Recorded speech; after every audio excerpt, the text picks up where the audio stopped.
Why did the valley fall silent when even the rangers stepped back? No one knew the answer yet. They only knew what they saw: men who had weathered every battlefield from deserts to mountains, from alleys choked with smoke to compounds swallowed by dust storms, suddenly pulling back. Rangers, trained to stand their ground until no ground was left, moved with a quiet, grim urgency that felt almost alien to the code they lived by. 18 hours of holding the line at Ridge had drained them to the bone.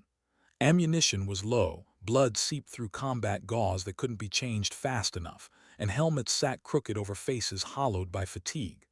Mortar impacts kept coming in waves, collapsing foxholes, rattling bones, deafening ears. Their commander, Captain Daniel Mercer, had made the call with a voice that cracked even as it remained firm: pull back. It wasn't cowardice, it was judgment. Hard-earned wisdom that valued lives above the illusion of control. And so it was in that moment of retreat, in the space between surrendering one line and securing another, that she appeared. At first, no one registered her presence. The air was too thick with smoke, too heavy with the ringing chaos of war. But then shapes cleared. Rangers caught glimpses of movement, not hurried, not panicked, not like theirs. Calm, deliberate, a figure pushing forward instead of falling back. She wore no rank, no insignia, no badge or patch that tethered her to the long chain of command stretching from muddy trenches to polished Pentagon floors. Her hood was pulled low, shadowing her face in a way that seemed intentional. Her gear was practical, scuffed, mismatched, the kind that told a story of fieldwork outside supply chains, away from quartermasters and official requisitions. A woman alone. Sergeant Collins muttered before he even realized his voice had carried. Who the hell is she supposed to be? Others turned their eyes, instincts sharper than words, catching the rhythm in her stride. This wasn't reckless movement. She cut her silhouette low, angled her frame with battlefield geometry rangers recognized in an instant. Her steps mapped to invisible patterns, paths only someone who had walked through countless firefights would know by muscle and marrow. But still, what was she doing? They were moving away, she was pressing in. Corporal Hayes spat out the thought on everyone's mind. She's lost her damn mind. 5 seconds out there and she's done. It wasn't cynicism. It was the flat calculation of experience. Exposure under concentrated fire didn't last long. Even the sharpest veterans couldn't bend math. Yet as she advanced, the equation seemed to tilt. Her weapon was raised with mechanical steadiness. Her breathing never spiked. Her body never flinched at the taunts spilling from enemy fighters across the valley. And then the first shot. The crack cut through the morning like lightning across still air, precise, sharp, not the erratic report of desperation but the clean edge of mastery. One enemy fighter dropped, then another, then a third before the first body even hit the ground. The Rangers froze mid-step. Their retreat faltered. Eyes that moments ago had been locked on their secondary positions now tracked her silhouette, framed against smoke and fire. It was impossible. No one held against numbers like these. No one dismantled a storm with single sparks of gunfire. Yet that was exactly what she was doing. Confusion rippled through enemy lines. The jeers stopped. The swagger bled out. Shouts shifted to orders barked in panic as bodies fell faster than they could be replaced. The Rangers had seen brilliance before. They had fought alongside operators whose names never reached newspapers, watched men breach rooms with lethal grace, seen skill honed to razor edges. But this was something beyond. One whispered without meaning to, "Jesus Christ." But it wasn't profanity, it was reverence. Up on the ridge, veterans exchanged glances that carried memories, rumors, and things whispered in halls where doors locked behind clearances. Her movements, her choices, they were familiar in a way that didn't belong to manuals or training cycles. Sergeant First Class Walker felt his throat tight. He had seen fragments of this before, hidden between redacted lines and briefings that spoke in shadows. "That's no ordinary operator," he murmured. "That's something else." Master Sergeant Cole, who had given half his life to wars no one would ever fully know, let the realization fall from his lips like a confession. "I've heard the name. Say." The word hit the air like a secret finally spoken aloud.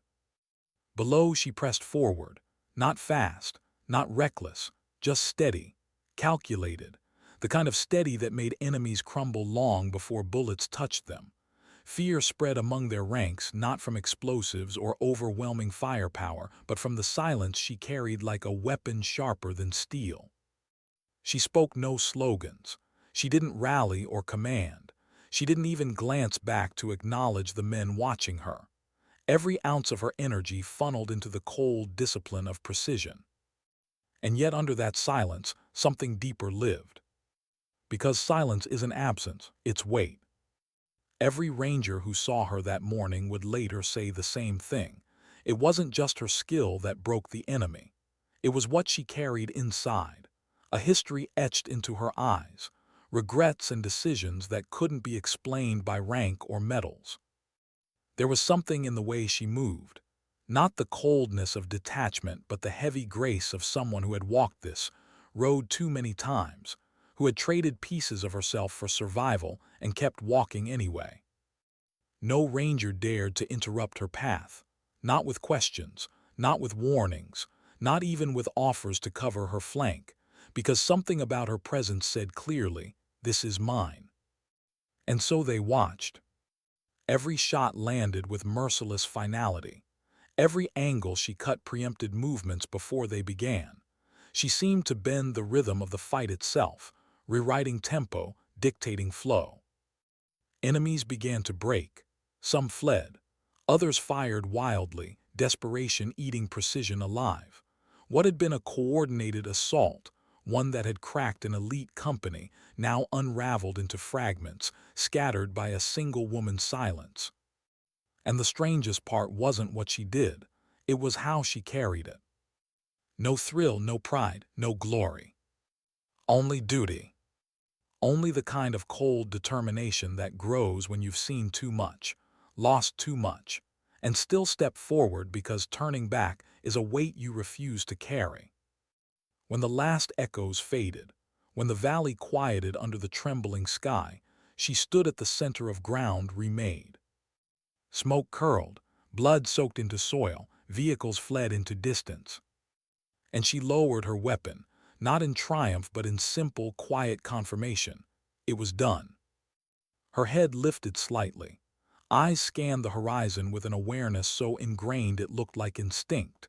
Every detail registered. Every shadow was measured. It was survival, not celebration. Then she turned. Her stride back toward the ridge was as calm as it had been when she advanced. The rangers parted without words, instinctively making way. Respect moved their bodies before thoughts could form. Captain Mercer opened his mouth, searching for language that didn't exist. But words were hollow things here. Protocols meant nothing in the presence of someone who had just redefined the battlefield with silence. So they let her pass. No one spoke, no one dared. Because some moments don't need words. They live in silence. And that silence carries more weight than 1,000 speeches ever could. Why didn't she say a word? That was the question that gnawed at them long after the gunfire faded. Rangers, hardened by deployments, scars, and brotherhood, weren't easily unsettled. They had seen things most civilians couldn't imagine. They had carried the weight of comrades lost in ambushes, sat in dust beside friends bleeding out, stared down enemies who refused to surrender until the last breath. But this was different. She hadn't just survived. She hadn't just fought. She had walked into chaos alone and ended it. And when it was over, she hadn't spoken, hadn't demanded thanks, hadn't acknowledged awe that radiated off every man on the ridge. She passed them like shadows, untouched, untethered, unreachable. Captain Mercer lingered on the edge of the ridge line, helmet under his arm, eyes fixed on the valley where smoke still twisted. The ground looked changed, not by artillery, not by numbers, but by something harder to measure. a kind of invisible scar. He searched his own mind for the language to capture what they had seen. Nothing fit. Warriors knew how to classify things. Enemy movements, tactical decisions, fire patterns. But what category held one woman who rewrote the balance of an entire battle without raising her voice? No words came, only the silence she left behind. As darkness began to settle over Ridge, the Rangers worked in their quiet rituals. Gear checks, weapons cleaned, sandbags shifted, the rhythm of survival, yet every few moments conversations drifted to her. She didn't even flinch. Not once. Did you see the way they broke? Like they were already dead before she pulled the trigger. Sergeant Collins shook his head. She's not just some rogue operator. That was training beyond anything we've had clearance for. Master Sergeant Cole, older from decades of missions stamped classified, lowered his voice to a rasp. It wasn't training, not the kind you mean. That was lived experience. She's done this too many times, too many. The younger Rangers leaned closer, hungry for explanation. But Cole didn't give more. Some truths weren't meant for every ear. Some truths weren't even meant to be spoken at all. And still the question echoed in their minds, who is she? Down by the edge of camp she sat alone. A small fire flickered at her feet, though she seemed to draw no warmth from it. Her rifle rested against her leg, cleaned, oiled, ready, the way it always was. She had removed her hood, though the shadows of night still veiled much of her face. Her hair was tied back with careless practicality. No one dared sit near her, not out of disrespect, out of something heavier. A presence. Like standing too close to the edge of a cliff and feeling the weight of the drop without looking down. She wasn't untouchable because of arrogance. She was untouchable because silence built walls stronger than words ever could. And in that silence, she carried something else. Memories. She didn't need to close her eyes to see them. They came uninvited, as they always did when the fighting stopped. Shadows of faces that never grew old. Echoes of laughter cut short. Decisions made in seconds that played on loops for years. She had learned long ago that war didn't end when the last shot was fired. It followed. It always followed. The Rangers didn't know her story. They couldn't. Even if they asked, she would never tell. Because stories weren't just words. They were admissions, and she had none left to give. Still, as she stared into the fire, she felt the pull of the ridge behind her, the weight of men who kept glancing her way when they thought she wouldn't notice. Their silence carried its own questions, their respect tangled with unease. She had seen it before. In other places. With other soldiers. Always the same pattern. A mission no one else could complete. A fight no one else could win. And then the eyes, the questions, the whispers. But never the understanding. No one ever truly understood. She shifted slightly, resting her hands together, fingers tracing old scars along her knuckles. Each mark carried a memory. Each memory carried a cost. And yet here she was, still walking forward, still answering a call no one had spoken aloud. Because that was what silence did. It filled the spaces between orders. It walked where official chains couldn't. It bore weight without. The wind shifted across the ridge, carrying the faint smell of gunpowder still clinging to the valley below. She inhaled, slow, deliberate, as if committing it to memory. Not because she wanted to remember, but because she couldn't help it. Behind her, the Rangers' voices dipped again. She didn't smile, didn't even breathe heavy. She doesn't need to, she's not one of us. Then who the hell is she? The fire cracked, she didn't answer. Because answers required trust. And trust was a luxury long since buried. Captain Mercer approached at last, his step steady but cautious. He wasn't a man easily intimidated. But as he neared her, he felt the same pull the others did, that weight of presence that made every word feel insufficient. He stopped a few feet away, cleared his throat. We'd all be dead if not for you. She didn't look up. Her gaze stayed on the fire. Mercer waited, silence stretched thick as armor. Finally, he tried again. "My men are asking questions, questions I don't have answers to. If you'd like to explain." Her eyes lifted then, meeting his, steady, sharp. And in that single look, Mercer felt something he hadn't expected. Not arrogance, not indifference. Pain. Quiet, deep, old. The kind of pain that turned words into weights too heavy to lift. She didn't answer him. Instead, she picked up her rifle, checked the chamber with smooth precision, then set it back down. The message was clear enough. There was nothing to explain. Not tonight. Maybe not ever. Mercer exhaled slowly. He nodded once, more to himself than to her. He had led Rangers long enough to know when to press and when to let silence hold.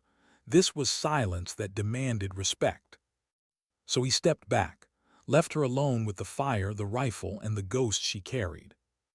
But as he walked away, a thought lingered heavy in his chest. What kind of war carves a woman into that kind of silence? And even more chilling, how many wars had she already walked through before this one? The night deepened. Stars stretched across the sky. The Rangers rotated shifts, eyes scanning shadows, rifles resting across knees. The valley below remained quiet, its echoes settled under layers of ash and blood. But no one truly slept, not well. Because in the stillness, their minds circled the same truth. They had witnessed something beyond doctrine, beyond courage, beyond even legend. And she, whoever she was, carried the weight of that truth alone. Why did her silence feel heavier than words? The Rangers couldn't name it, but they felt it. It hung in the air even as dawn crept back across ridge, brushing pale light over the battered valley below. Smoke still lingered, curling upward like the remnants of a question left unanswered. The camp stirred. Boots scraped, rifles clicked, radios whispered. Men went about their routines, but nothing was routine anymore. Every task, every glance, every word seemed tethered to her. She hadn't moved much through the night. A shadow at the edge of the campfire, quiet as stone, eyes sharp in the dark. Some swore she never slept. Others whispered she didn't need to, but those who had truly watched knew better. She was awake because dreams weren't safe. Even in silence, they could see it. The way her shoulders carried weight that armor couldn't account for. The way her gaze cut past the present, fixed on places no one else could see. It wasn't just discipline. It was something deeper. A past. And though no one dared ask, the truth lingered, gnawing at them like hunger. What had carved her into this? Captain Mercer watched her from a distance, arms folded, lips pressed tight. He had commanded men in impossible places. He had seen bravery, recklessness, despair. But never this. Not the way one person could step into chaos and end it without speaking. Not the way her silence pressed on even the toughest of them, like an unspoken order none could ignore. She wasn't his soldier. She wasn't under his command. Yet somehow her presence shifted the weight of his unit, altered its gravity. His men looked at her when they thought he wasn't watching. Their respect for him hadn't vanished, but it had bent, redirected. That unsettled him more than he would admit. And beneath it, a quieter thought gnawed. He wasn't sure if he respected her or feared her. By mid-morning, rumors had already spread beyond their ridge. Secure comms carried fragments of the story. Other units asked questions Mercer couldn't answer. Word traveled fast in the shadows, faster than official reports. Men on different fronts were already whispering about a silent operative who fought alone when Rangers stepped back. And still she said nothing. Sergeant Collins approached her cautiously that morning, a canteen in hand. He wasn't sure why. Maybe it was habit, the instinct to offer something, anything, to someone who had carried more than her share. He set it down beside her, water fresh. She didn't look up, didn't speak. But after a moment her hand shifted, pulling the canteen closer. She drank once, slow, deliberate, then set it down again. Collins waited for a word, a glance, anything. Nothing came. He sighed softly. You know, some of us, we'd like to understand just a little, doesn't have to be much. Her eyes lifted then, catching his for the briefest moment. And in that glance, Collins felt his chest tighten. It wasn't cruelty, it wasn't distance. It was grief. A grief so vast it felt bottomless. She looked away before he could speak again. Collins swallowed, stepped back, and left her in silence. But he carried that glance with him, and it gnawed at him for the rest of the day. Because grief like that doesn't come from nothing. It comes from loss, deep, personal, relentless. And whatever she had lost, it was still with her. By afternoon, the valley stirred again. Recon drones reported enemy movement regrouping further east. Pockets of fighters who had fled the previous night were pulling back together, forming a new threat. The battle wasn't over. Mercer gathered his rangers. They formed a tight circle, maps spread, voices low. "She bought us breathing room," Mercer said, his tone clipped, businesslike. "But the fight isn't finished. They're not done. They'll come again." The men nodded, eyes sharp, jaws clenched. Collins finally asked the question hanging unspoken. "What about her?" The circle went quiet. Heads turned subtly toward the edge of camp where she sat still, as if untouched by time. Mercer exhaled. "She isn't under my command." "But she's here," Collins pressed, "and if she moves again—" Mercer's jaw tightened. He didn't answer. Because the truth was obvious. If she moved again, no one could stop her, not even him. The meeting ended. Orders were passed. Defenses strengthened. Yet beneath the surface, unease grew. The Rangers weren't just fighting an enemy anymore. They were sharing ground with someone who didn't fit into their world, someone who bent it. As dusk fell again, Mercer approached her a second time. He couldn't ignore it any longer. "You know they'll be back," he said quietly, standing just close enough that the others couldn't hear. She didn't move. "You know we'll be outnumbered again." Still nothing. Mercer's voice hardened. "If you're going to be here, I need to know, are you with us, or are you just passing through?" Her gaze lifted slowly, meeting his. For a moment, silence stretched like wire between them. Then, finally, she spoke. Her voice was low, steady, carrying the weight of someone who hadn't used it in days, maybe weeks. "I'm not with anyone." Mercer blinked. He hadn't realized how much he needed her to say something else, anything else. She looked past him, eyes fixed on the horizon. "I'm here because I have to be." Mercer frowned. "What does that mean?" But she didn't answer. Her gaze stayed locked on the distance, where the enemy regrouped in shadows they couldn't yet see. Mercer waited. The silence pressed down harder than any words. At last he stepped back. He didn't push. He knew better now. But the echo of her words clung to him. "I'm here because I have to be." That night, when the Rangers rotated shifts again, whispers circled sharper than before. "She's not one of us. She's not one of them either." "Then who the hell is she?" And for the first time, a different whisper joined them, a softer one. "Maybe she doesn't even know anymore." Because the truth lingered, unspoken but undeniable. Whoever she was, she carried not just skill, not just silence, but a fracture. And fractures always spread. Why did the silence feel heavier before the attack than during it? The Rangers felt it. Even in the steady rhythm of preparation, sandbags shifted, rifles locked, tripwires checked, something lingered in the air, thicker than the smoke that had never quite lifted from ridge. A sense of inevitability. They knew the enemy wasn't finished. Fighters didn't retreat without reason. They regrouped, they circled, they came again harder. But knowing it didn't make it easier to face. By late afternoon, recon drones confirmed what Mercer already suspected. Enemy forces massing over, numbers swelling like storm clouds. At least triple their count, maybe more. Vehicles with mounted guns. Mortars repositioned. This wasn't desperation. It was calculated. They wanted the ridge, and they were willing to bleed for it. Mercer gathered his men at the command point, his tone clipped, his words quick. "We'll hold as long as we can.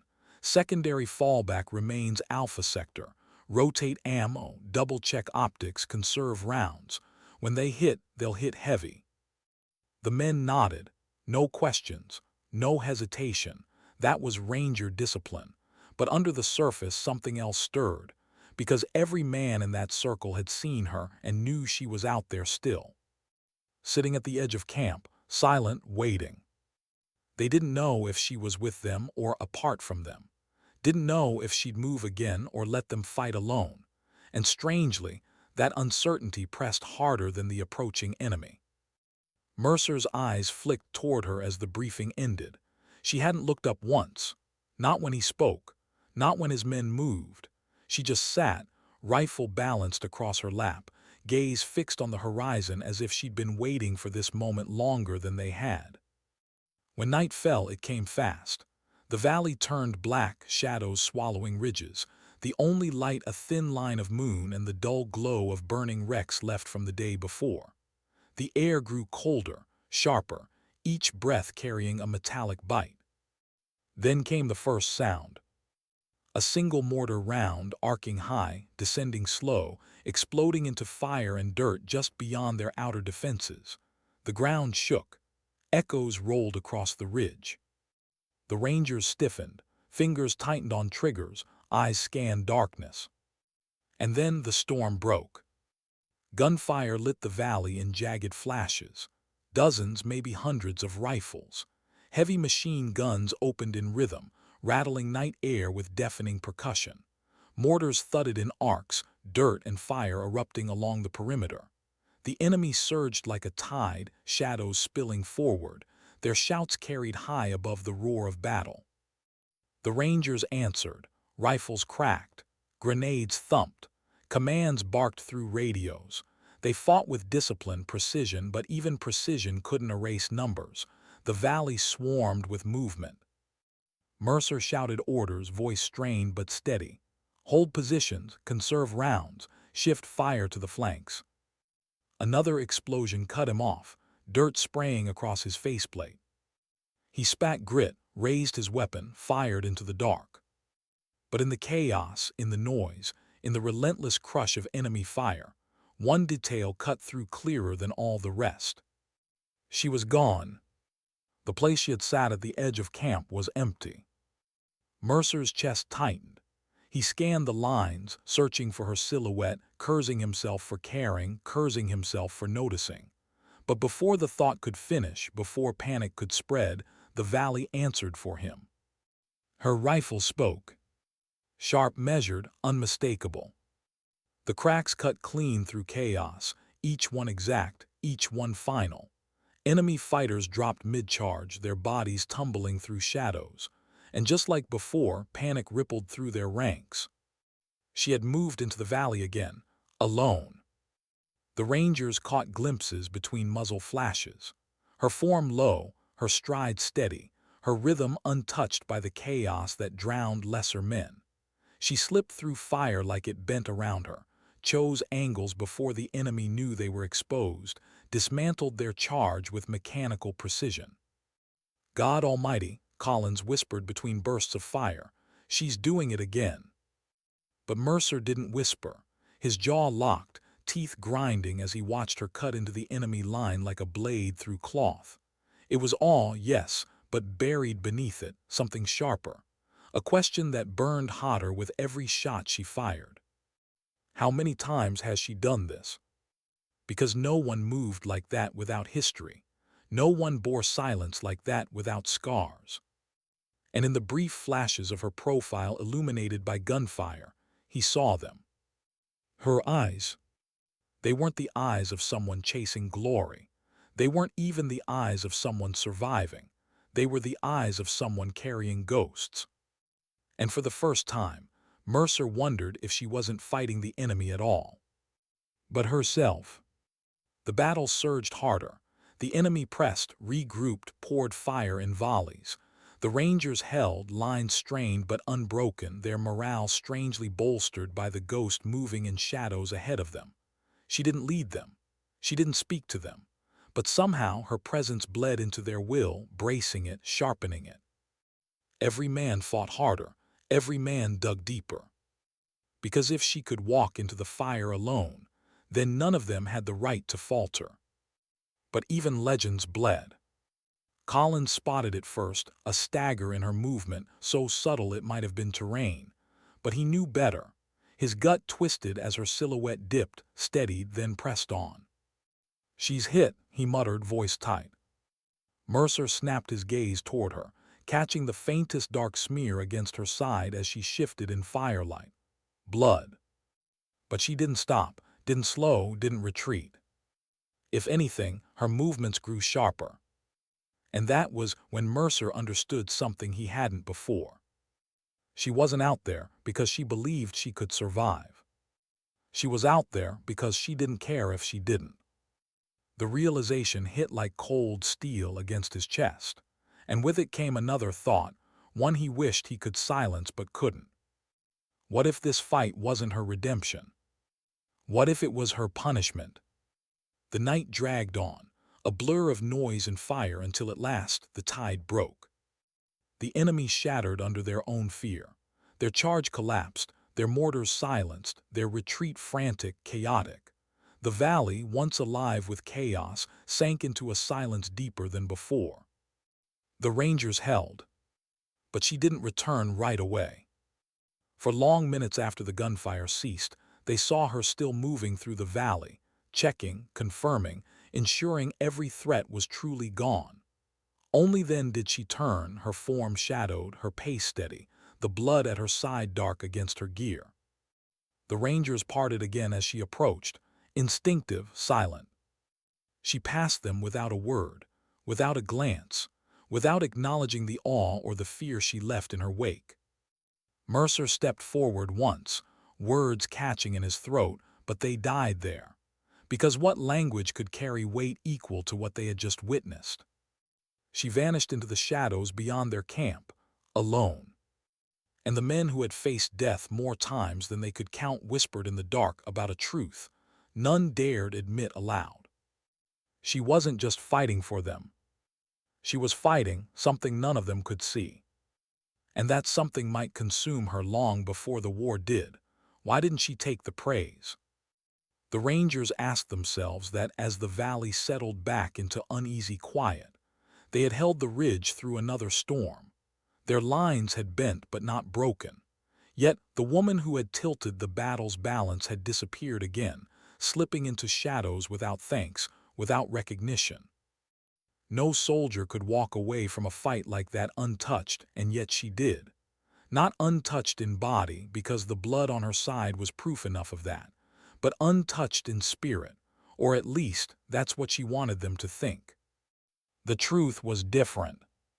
She sat alone beyond the perimeter, away from firelight, away from the murmurs of men who couldn't stop whispering her name though they didn't know it. The wound at her side was shallow but steady, staining cloth, burning with that dull ache that settles deeper than sharp pain. She tended it herself. No medics, no help, just gauze, tape, silence. Her hands were steady, too steady. Because she had done this before, countless times. But it wasn't the wound that pressed hardest against her chest. It was memory. Memory came like it always did when the adrenaline faded.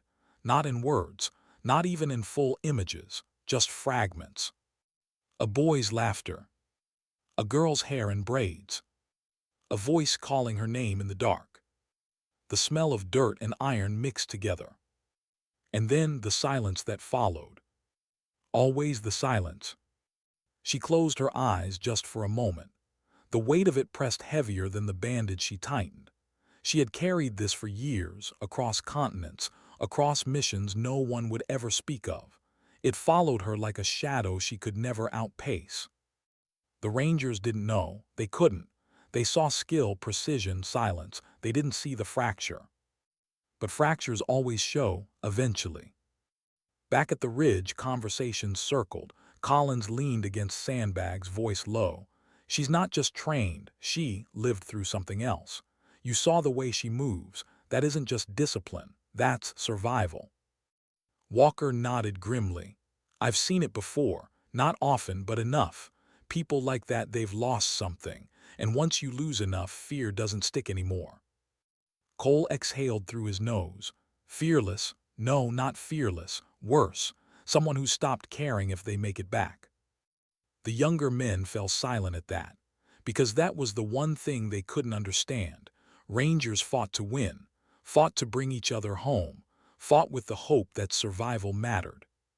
But her, what if survival wasn't her goal at all? The thought unsettled them more than the enemy ever could. Hours passed. The ridge held quiet. Men rotated watch, dozed in shifts, polished rifles out of habit more than need. But even in the lull, no one rested well.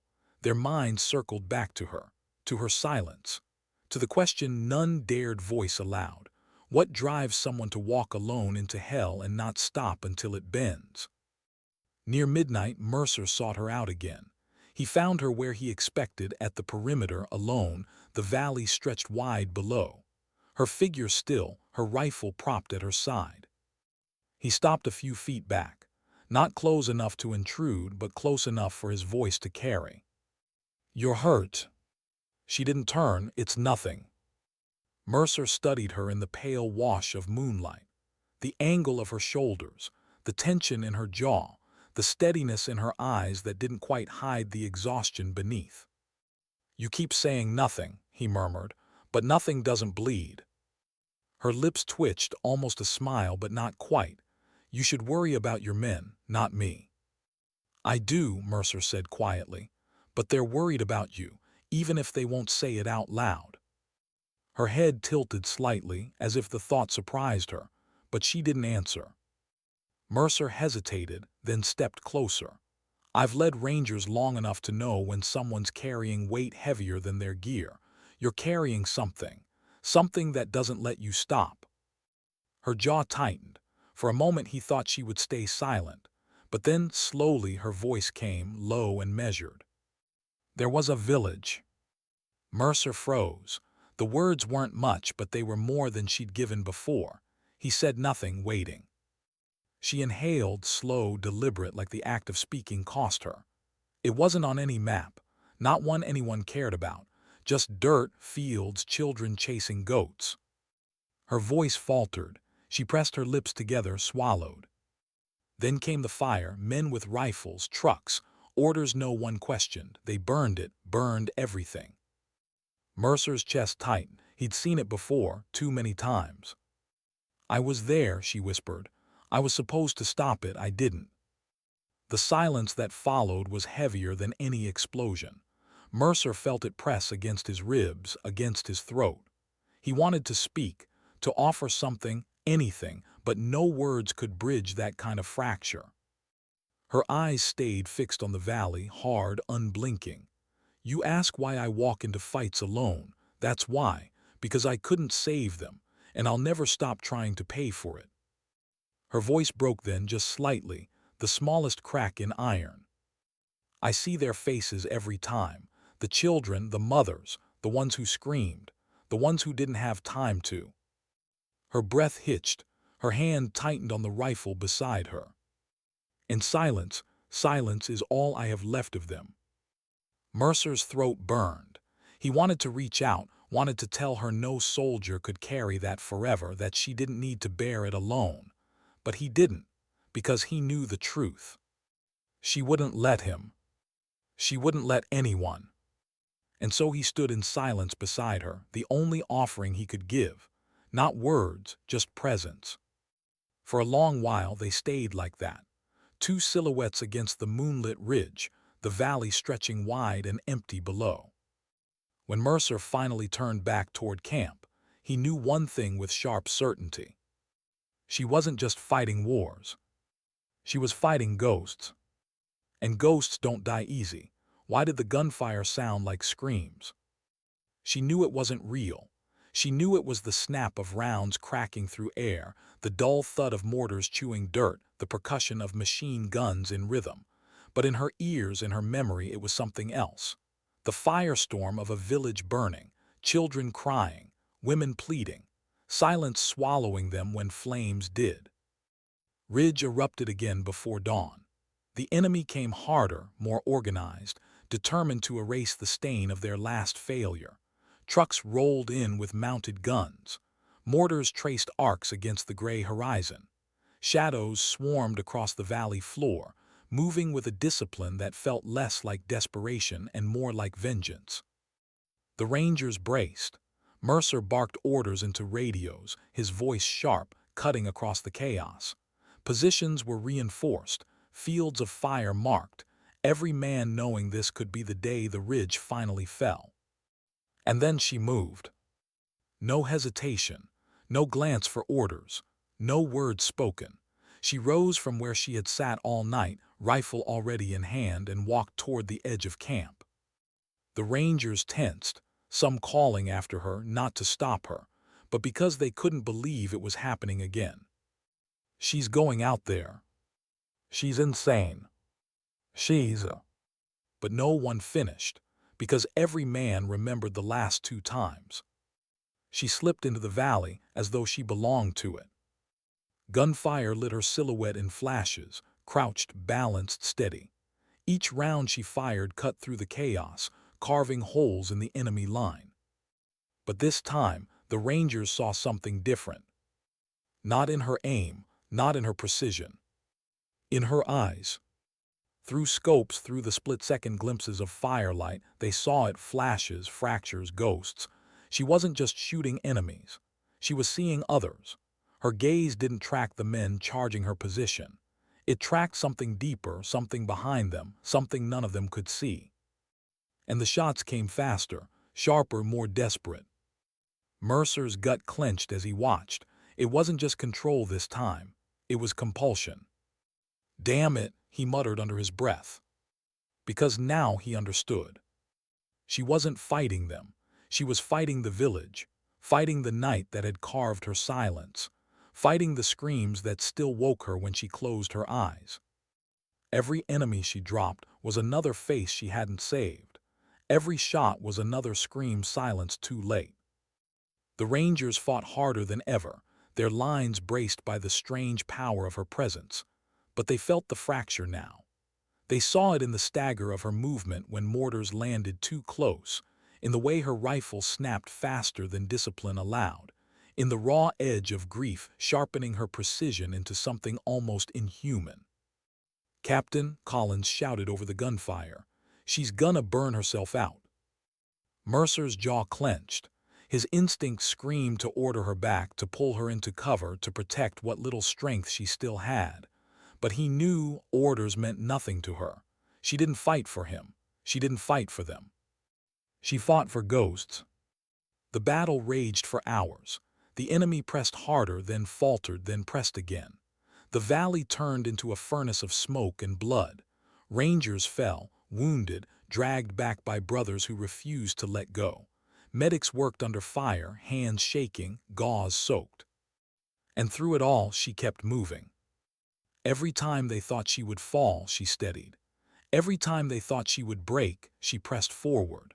Her blood left trails on dirt, her breath grew ragged, but her rifle never wavered. The enemy's advance began to crumble, not because they lost ground.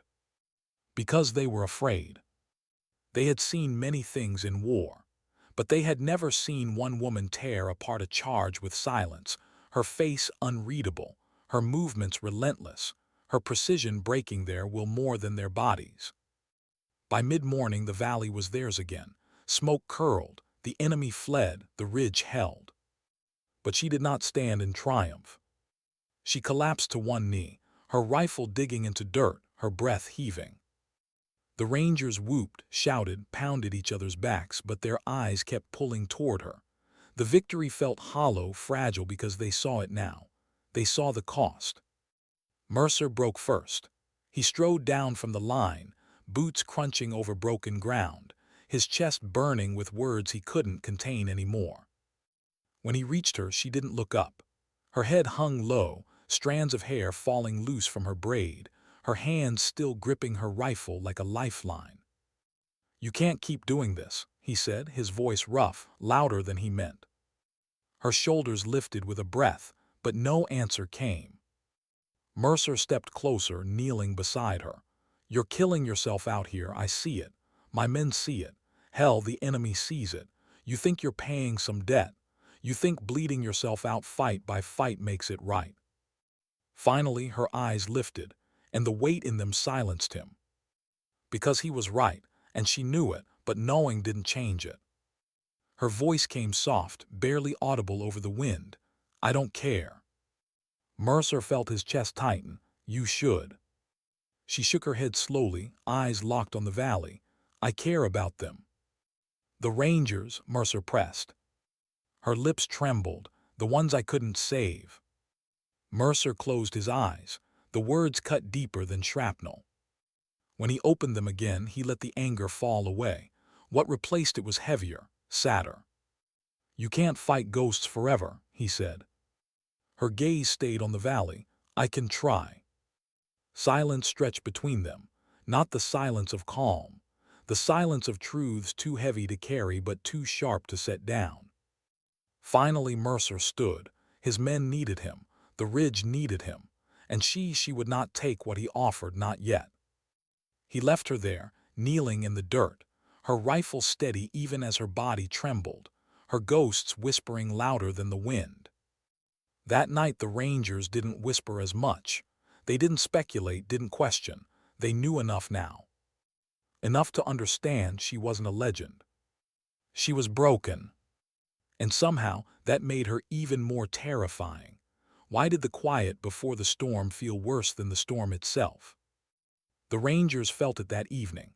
The valley lay still, too still, like the earth itself held its breath. The usual signs of regrouping weren't there, no scattered gunfire, no distant mortar pops, no vehicles circling, just silence. It wasn't mercy, it was preparation. They knew the enemy wasn't finished. Not after two failed assaults. Pride and vengeance would drive them back.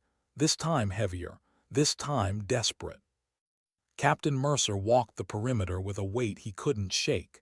His men tried to rest, tried to force laughter, tried to clean gear as if rituals could erase inevitability. But their eyes betrayed them. They knew. And so did she. She sat at the edge of camp again, but not like before. Her body was slower now, her movements, every gesture showing fatigue she couldn't hide anymore.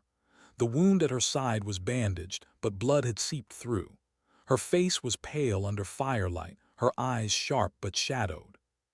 She wasn't invincible, not anymore. Mercer stopped near her, watching quietly. For a long time neither spoke. The crackle of fire filled the space between them, the faint shuffle of boots carrying through the camp. Finally Mercer broke the silence.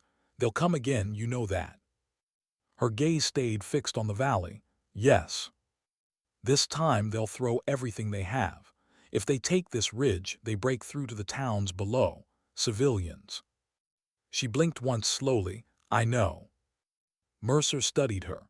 Her posture, her scars, her silence. And beneath it all, the fracture he had glimpsed in her words, in her eyes. "You don't have to carry it alone," he said softly. Her head turned slightly, just enough to meet his gaze. Her voice came low, rough. "I always have." Mercer felt the truth of it hit him in the chest. Whatever her past was, however deep it went, she had walked alone through it all. Missions, losses, ghosts. And now, even here among them, she carried it the same way. But this time, Mercer wasn't sure she would survive it. That night the enemy lit the valley with fire. Not random bursts, not probing strikes, full barrages. Mortars pounded the ridge in waves, shaking the earth, rattling teeth, collapsing sandbags. The sky glowed with streaks of tracer fire, arcs of artillery, the roar of vehicles pushing forward. The final assault had come. "Positions," Mercer shouted, his voice hoarse but sharp. Rangers scrambled, rifles raised, night vision flickering to life. Every man braced, adrenaline flooding veins. The valley exploded in chaos. Enemy fighters swarmed, waves of silhouettes charging under cover of fire. Trucks with mounted guns opened from the flanks, chewing dirt into sprays. Rockets screamed into the ridge, tearing trenches apart. The Rangers answered, their rifles cracking in sharp, disciplined rhythm. Grenades lobbed into charging masses. The air filled with the stench of gunpowder, smoke, blood. And then she moved. Not slow, not measured like before, this time fast, urgent. She surged down from the ridge into the valley, her rifle spitting fire, her stride sharp despite the wound pulling at her side. She moved like a shadow in overdrive, cutting through lines, slipping between bursts, her precision breaking cohesion wherever she aimed. The Rangers shouted after her, some cursing, some cheering, none able to stop watching. She's out there again. God help them. She won't make it back this time. But she didn't care. She pressed harder, deeper, faster. Because this wasn't just their fight, it was hers. Every enemy she dropped, she saw faces behind them. The village, the fire, the children, the mothers. Every shot was an echo of the screams she hadn't silenced in time. Every burst was another chance to pay a debt she knew could never truly be paid. And yet she fought anyway. Mercer fought from the ridge, his rifle snapping round after round, his throat raw from shouting orders. But his eyes kept pulling toward her, toward the lone figure carving chaos into silence. And for the first time, he felt fear not just for his men, not just for the ridge, but for her. Because if she didn't stop, if she didn't pull back, she wouldn't live to see the end of it. Damn it, he growled, firing another burst. She's trying to burn herself out. Collins beside him spat blood from a cut on his cheek. Captain, maybe that's what she wants. Mercer froze. The words hit harder than the gunfire. And deep down, he knew Collins was right. The battle raged on. Hours stretched like lifetimes.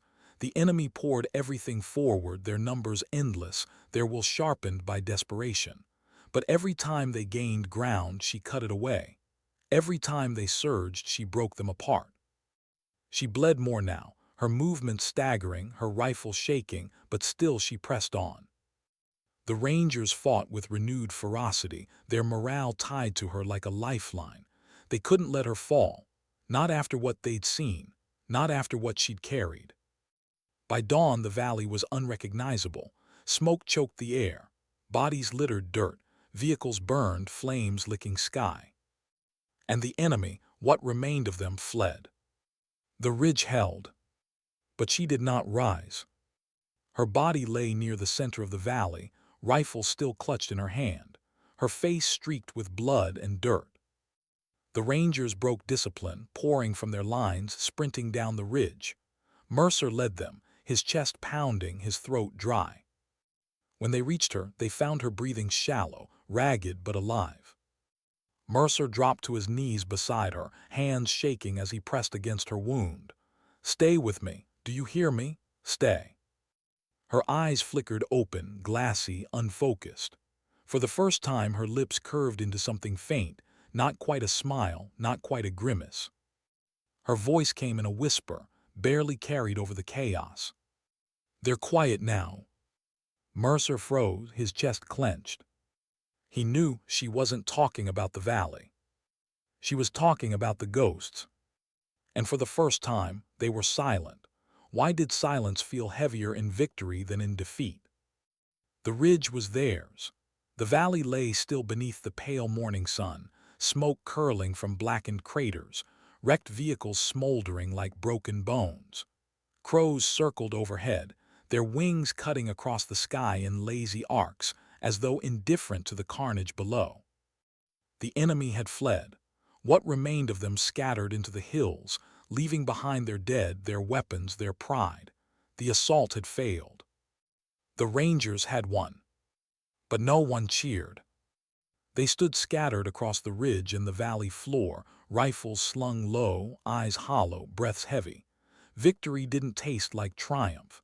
It tasted like ash, like exhaustion, like the weight of men who had stared into the abyss and barely crawled back. And at the center of it all, she lay still. Her chest rose and fell in ragged rhythm, blood seeping through her bandages, dirt caked into every crease of her gear. Her rifle remained in her grip, knuckles white even in unconsciousness. Mercer knelt beside her, his hands stained from pressing against her wound through the worst of the night. Medics hovered near, ready to move her, but Mercer hadn't stepped back yet. Because part of him didn't want to let go. She wasn't his soldier. She wasn't his responsibility. Yet she had carried them through fire no one else could have survived. She had held when they broke. She had stood when they fell. And she had done it alone. Around them the Rangers whispered, their voices low, reverent, unsettled. She's still breathing. She shouldn't be. Nothing human survives that. Cole shook his head, his face shadowed with something like awe. She isn't invincible. She just doesn't care about dying. Walker murmured, that's worse, much worse. Mercer ignored them. His focus stayed on her, on the faint pulse beneath her skin, on the shallow breaths that proved she hadn't slipped away. When her eyes finally fluttered open, the whispers stopped. Every ranger within sight froze, watching. Her gaze moved slowly, scanning the valley as if confirming the silence. When it settled on Mercer, it carried no triumph, no pride, only weariness. They're quiet now, she whispered again, her voice rasping like gravel. Mercer's throat tightened. He wanted to ask who she meant, but he already knew. The ghosts. The ones she carried from a burned village. The ones whose screams had chased her through every firefight since. The ones who had never stopped haunting her until this moment. And yet, as he looked into her eyes, he saw the truth. The silence wasn't permanent. Ghosts didn't die easy. They never did. But for now, just for now, she had given them rest. She tried to push herself up, her arms trembling, but Mercer pressed her gently back down. Don't, not yet, you need to heal.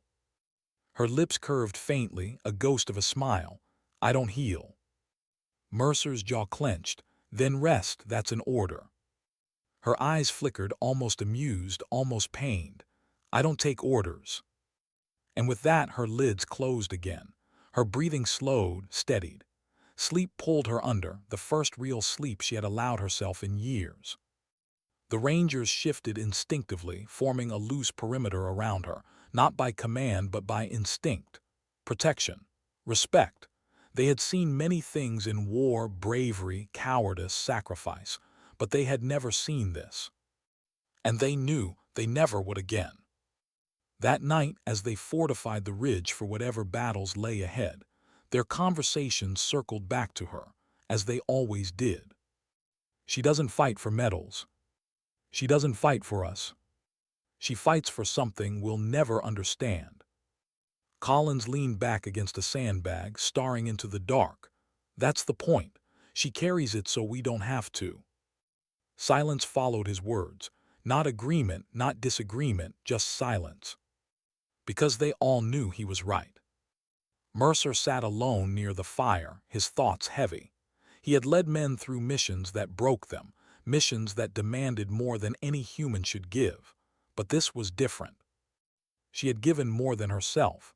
She had given her silence. And silence, he realized, was the hardest gift of all. Because silence meant carrying weight no one else could see. Silence meant paying debts no one else could measure. Silence meant stepping forward when even Rangers stepped back. He thought of the village she had spoken of the children she couldn't save, of the ghosts that trailed her like shadows. And he wondered how many more like her existed in the world. Silent operatives with no names, no records, no place in history books. Men and women who bore the unseen, who carried the unbearable, who fought alone so others didn't have to. He would never know. But he knew this, he had seen one. And that was enough to change him. When dawn came again, painting the ridge in pale gold, the valley lay quiet. No gunfire, no enemy, no ghosts, just silence. The Rangers stood ready, their bodies worn, their eyes sharper than before. They had faced hell. They had survived. And in the center of their memory, one figure walked alone through fire, carried grief heavier than steel, and never once asked for anything in return. No name. No badge. No voice, only silence. And sometimes, silence says more than words ever could. Because sometimes, dignity doesn't speak. It simply acts.